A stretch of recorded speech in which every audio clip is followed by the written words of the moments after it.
Assalamualaikum warahmatullahi wabarakatuh. Halo semuanya, balik lagi bersama saya Nurse Iqbal.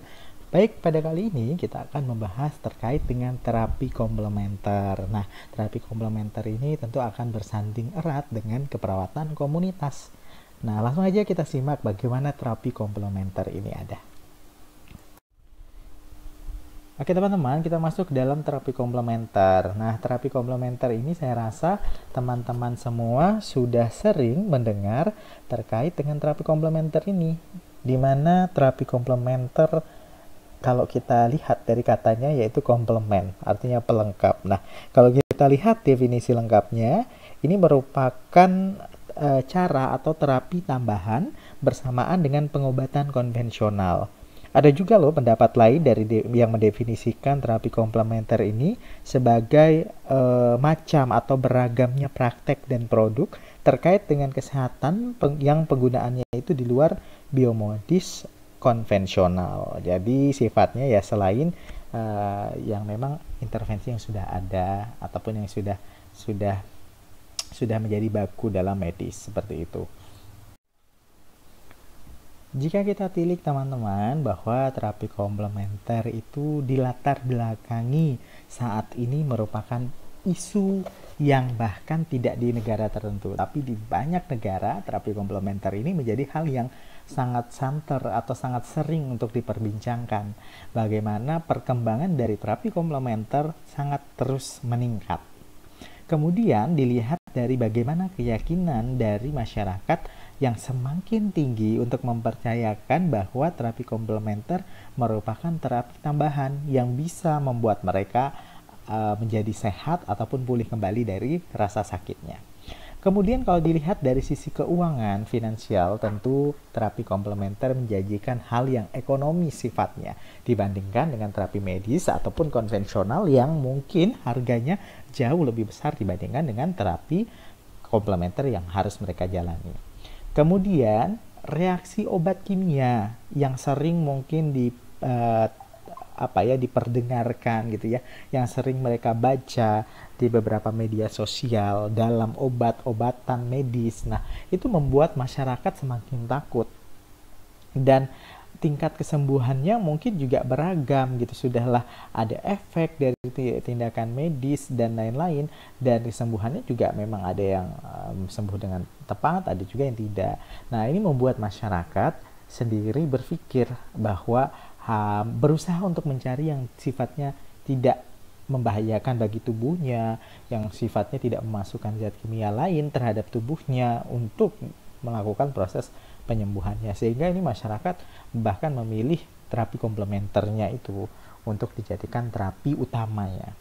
Nah, kalau kita lihat lagi, 82% klien itu melaporkan efek samping dari pengobatan konvensional, sehingga ini membuat masyarakat juga berpikir bahwa ketika mereka menjalani tindakan-tindakan tertentu di medis maupun dalam konvensional, mereka merasakan kekhawatiran yang lebih dengan apa yang sudah ada, sehingga latar belakang ini menjadi keinginan untuk masyarakat semakin giat, semakin kesini, semakin tinggi keinginannya untuk melakukan komplementari terapi. Oke, kita lihat terkait dengan pengobatan konvensional atau modern. Nah, seiring dengan perkembangannya teknologi, maka pengobatan konvensional juga terus mengikuti adanya perkembangan teknologi ini, di mana salah satunya adalah industri farmasi yang menciptakan mungkin bahan-bahan kimia sintetis masuk dalam bagian dari farmasi ini. Meskipun tentunya sebenarnya dengan konvensional menggunakan teknologi ini tentu sudah memikirkan bahaya ataupun dampak yang bisa terjadi, tentu tidak menimbulkan bahaya yang luar biasa.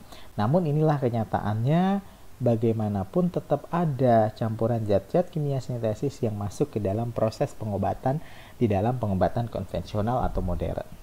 Kecanggihan era pada saat ini membuat sebuah pelayanan kesehatan juga tidak murah, di mana masyarakat harus membayar lebih dengan kecanggihan di vaskes yang mungkin disediakan.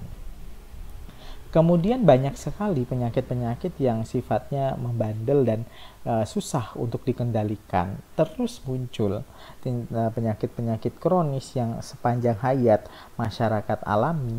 Kemudian beragam jenis penyakit yang mungkin hadir gitu ya. Nah, ini juga merupakan gambaran pengobatan konvensional. Dan bahkan kalau dilihat di berita, masyarakat yang mungkin hanya melihat sisi negatif, mereka akan sering melihat terjadinya malpraktik. Dan ini membuat kekhawatiran tentunya untuk mereka.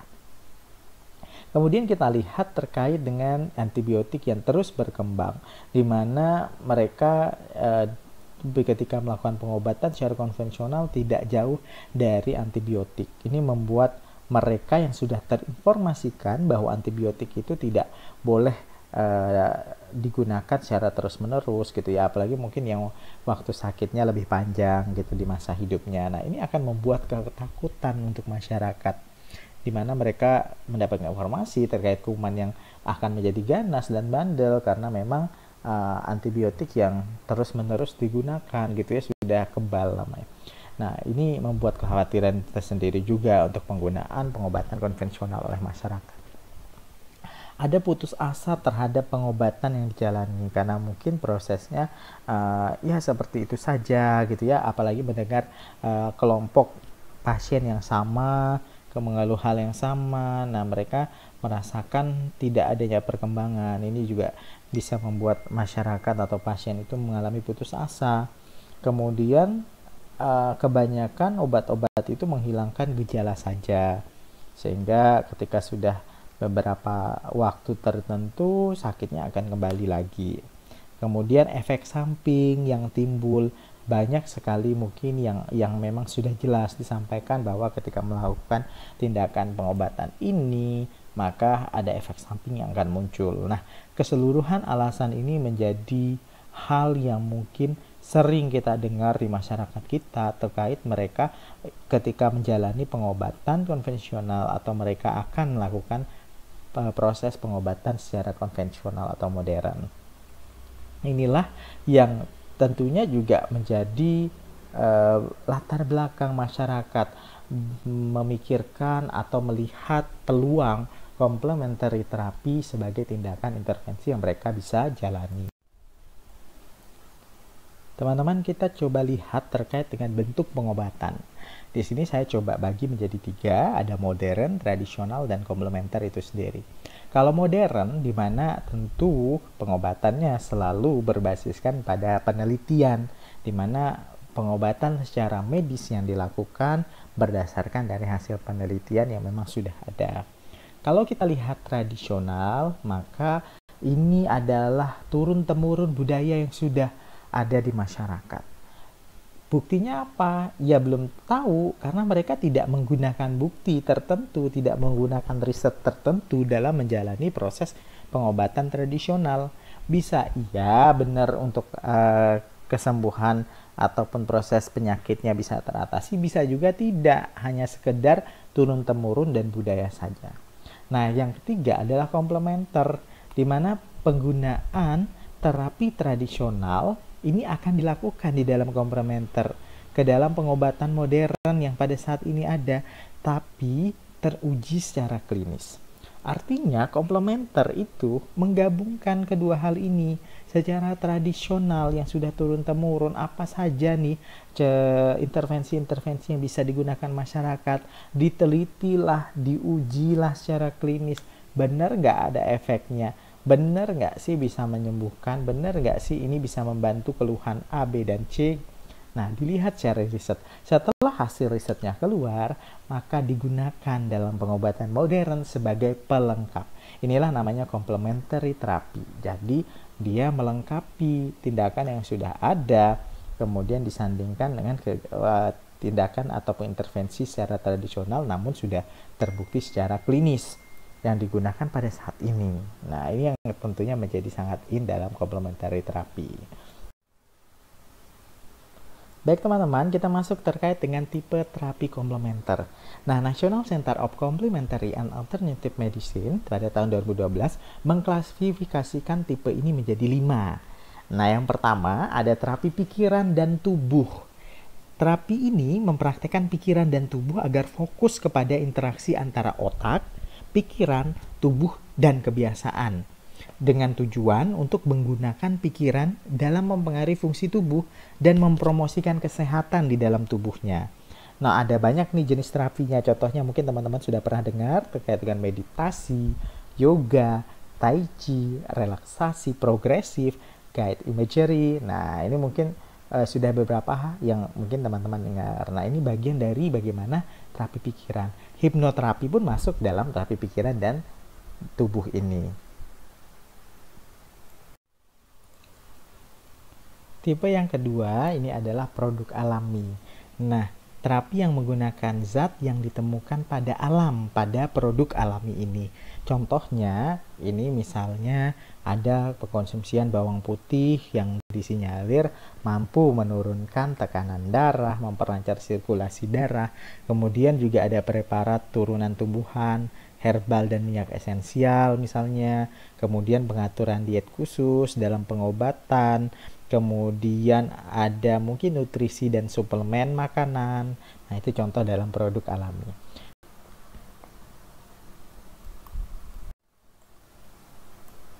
Baik, yang ketiga terkait dengan praktik manipulasi dan sistem tubuh.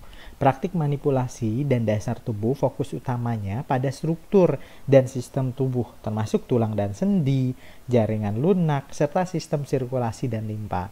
Nah, contoh terapi ini yang paling sering digunakan adalah manipulasi spinal, kiropraktik, dan digunakan adalah manipulasi pada terapi misalnya masase. Nah, masase ini mungkin sudah sering teman-teman semua praktekkan. Baik, yang keempat adalah terapi energi. Nah, terapi ini berfokus pada penggunaan energi dari lingkungan seperti magnetik dan biofields yang dipercaya sebagai energi yang didapatkan dari lingkungan sekitar dan dapat diserap oleh tubuh. Nah, ini contohnya ada healing touch, kemudian ada reiki. Nah, ini juga merupakan ada qigong, ada terapi magnet. Nah, ini bagian dari terapi energi. Nah, kita masuk dalam klasifikasi yang terakhir, yaitu terkait dengan sistem pemeliharaan kesehatan. Nah, ini suatu sistem besar yang merupakan unit pelayanan yang dibangun berdasarkan teori dan fakta praktek, serta seringkali dilibatkan dan sebagai bagian serta lebih dahulu digunakan dibandingkan pengobatan dari barat, atau mungkin pengobatan modern yang mungkin kita kenali saat ini. Terapi yang telah disebutkan mungkin di atas sebelumnya terkait dengan 4 hal tadi, ini berasal dari beberapa sistem pemeliharaan kesehatan gitu ya. Beberapa kategori yang telah berkembang dari budaya dan tradisi spiritual ini digunakan di dalam praktek. Seperti pengobatan Ayurvedic kalau teman-teman pernah dengar. Kemudian tradisional Cina mungkin yang sangat tren gitu ya. Kemudian ada naturopati. Nah, ini mungkin jarang didengar. Nah, kalau kita sering lihat ada akupunktur, ada bekam. Nah, ini masuk dalam sistem pemeliharaan kesehatan bagiannya. Karena sebenarnya sudah jauh lebih dulu memang berkembang dalam terapi ini. Baik, kita akan lihat terkait dengan evidence based practice yang berhasil terkait dengan komplementer. Ada terapi sentuhan. Nah, ini dibuktikan bahwa mampu meningkatkan relaksasi, kemudian bisa menurunkan tingkat nyeri atau skala nyeri, mengurangi kecemasan, mempercepat penyembuhan luka, memberi kontribusi positif pada perubahan. Kemudian terapi masas pada bayi kurang bulan. Nah, ini meningkatkan berat badannya. Kemudian memperpendek hari rawatnya, meningkatkan respon. Kemudian pada anak autis ini juga meningkatkan perhatian dan belajar pada anak autis tersebut. Kemudian pada anak susah makan, ternyata terapi masase ini mampu meningkatkan pola makannya, meningkatkan self image, menurunkan kecemasan. Kemudian aromaterapi ini juga terbukti berupa minyak esensial yang digunakan itu manjur untuk infeksi bakteri jamur. Kemudian lavender mengontrol minyak kulit, teh membersihkan jerawat dan batasi kekambuhannya kembali. Nah, kemudian ada hipnoterapi dalam meningkatkan suplai oksigen. ada perubahan vaskular, aktivitas gastrointestinalnya yang diukur, kemudian mengurangi kecemasan.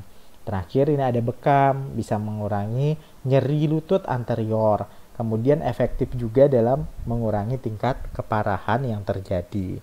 Nah, ini beberapa bukti evidence based practice yang sudah pernah diteliti dan menuai hasil positif gitu ya ketika diberikan intervensi ini pada klien yang memang sesuai dengan apa yang ingin dicapai dari terapi komplementer tersebut. Nah, kita akan lihat terkait dengan terapi komplementer dalam pencegahan. Nah, terapi komplementer ini seyogyanya bersifat paripurna atau menyeluruh. Dia menyentuh individu, keluarga, dan komunitas. Jadi bisa digunakan di berbagai macam tingkatan. Kemudian secara pencegahan, kita tentu kenal level primer, sekunder, dan tersier. Ternyata terapi komplementer ini terlibat dalam 3 level ini. Level primer misalnya, memperbaiki gaya hidup dengan melakukan terapi nutrisi yang diberikan, sehingga pola hidupnya bisa sehat, pencegahan terhadap penyakit bisa terjadi. Pada level sekunder, ini dilakukan pengobatan dengan herbal misalnya, sehingga mencegah terjadinya komplikasi atau penyakit yang lebih panjang masa waktunya. Dalam level tersier, ini contohnya masase pada anggota tubuh yang lumpuh, yang sudah mengalami ketidakmampuan, maka diupayakan dengan masasenya dapat mengembalikan fungsi dari misalnya kemampuan mobilisasi dari klien tersebut yang tadinya lumpuh, kemudian bisa sedikit demi sedikit kekuatan ototnya bertambah hingga sampai mungkin kelumpuhannya hilang. Nah, ini level primer, sekunder, dan tersier semuanya bisa kita lakukan dengan terapi komplementer. Nah, kita bicara terapi komplementer, bagaimana keperawatan di dalam komplementer itu sendiri. Nah, perawat harus melihat secara fisik, psikologis, sosial, kultural, dan spiritual dalam melakukan terapi komplementer. Komplementer tentunya boleh sekali dilakukan oleh seorang perawat. Kemudian jangan lupa konsep transkultural nursing yang menjadi bagian penting dalam keperawatan. Komplementer tidak lepas dari kebudayaan, dari tradisional, maka transkultural nursing ini bermain sangat tinggi dalam proses komplementer. Kemudian berdasarkan evidence based practice, nah, perawat harus melakukan complementary terapi bukan hal-hal yang sifatnya tidak terbukti secara ilmiah, tapi harus ada bukti ilmiahnya dulu baru perawat boleh melakukan complementary terapi ini. Kemudian orang yang bisa melakukan terapi komplementer adalah orang yang memiliki sertifikasi khusus, pelatihan tambahan terkait dengan hal tersebut. Misalnya mau melakukan complementary terapi dengan Tai Chi, maka dia harus melakukan pelatihan Tai Chi dulu, dapat sertifikasinya atau dapat bukti pelatihan yang memang sesuai. Pengen melakukan komplementari terapi bekam, harus punya sertifikat yang jelas terkait dengan bekam. Jadi ada sertifikasi tambahan atau pelatihan tambahan sehingga dia dikatakan mampu untuk melakukan intervensi tersebut. Nah, ternyata juga terapi komplementer ini dalam Undang-Undang Nomor 38 Tahun 2014 pada pasal 30 menyatakan bahwa tugas dan wewenang perawat dalam memberikan asuhan keperawatan di bidang upaya kesehatan masyarakat adalah melakukan penata laksanaan keperawatan komplementer dan alternatif. Jadi secara undang-undang pun kita legal, ada kebijakan yang jelas.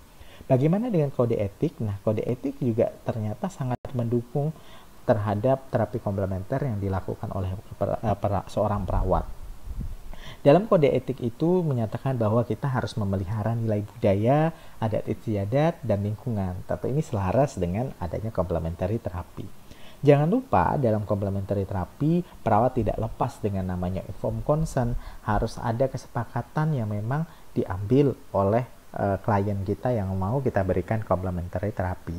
Dan kita tentunya mengacu pada beneficence, artinya artinya kita benar-benar memberikan manfaat yang baik untuk klien kita ketika kita ingin memberikan complementary terapi ini. Nah, komplementer terapi ini harus kita aplikasikan dalam proses keperawatan. Jadi kalau perawat ingin melakukan implementasi terapi komplementer harus menggunakan proses keperawatannya. perawatnya tidak boleh lepas. Jadi kita bukan ahli-ahlian, tapi memang kita bekerja memberikan terapi komplementari terapi itu secara profesional, yaitu profesi kita seorang nurse. Maka tahapannya tentu melalui seperti biasa dengan asesmen, pengkajian, diagnosis, perencanaan hingga evaluasi. Nah, dalam pengkajian, diagnosis, perencanaan, evaluasi ini tidak boleh ada yang terlewatkan atau dilompat. Tidak boleh Anda langsung memberikan implementasi bekam tanpa mengkaji terlebih dahulu. Benar nggak kebutuhannya untuk bekam? Benar nggak sesuai dengan evidence based practice? Apa sih keluhannya? Kemudian ketika dibekam tepat tidak? Nah, jangan sampai ini terlewat. Kalau terlewat berarti Anda asal melakukannya, sama dengan ahli-ahlian yang bukan profesional. Maka ini berjalan berurutan, mulai dari Anda asesmen kebutuhannya, respon kliennya, kemudian Anda angkat diagnosisnya, komplementari terapi, masuk ke dalam intervensi keperawatan, yaitu terapi komplementer gitu ya, yang merupakan bagian dari intervensi keperawatan, bukan hal yang terpisah. Kemudian tentunya harus ada evaluasi, bagaimana evaluasi setelah kita berikan, ada tidak manfaatnya, ada tidak dampaknya harus kita ukur, tentunya seperti dalam proses keperawatan biasa.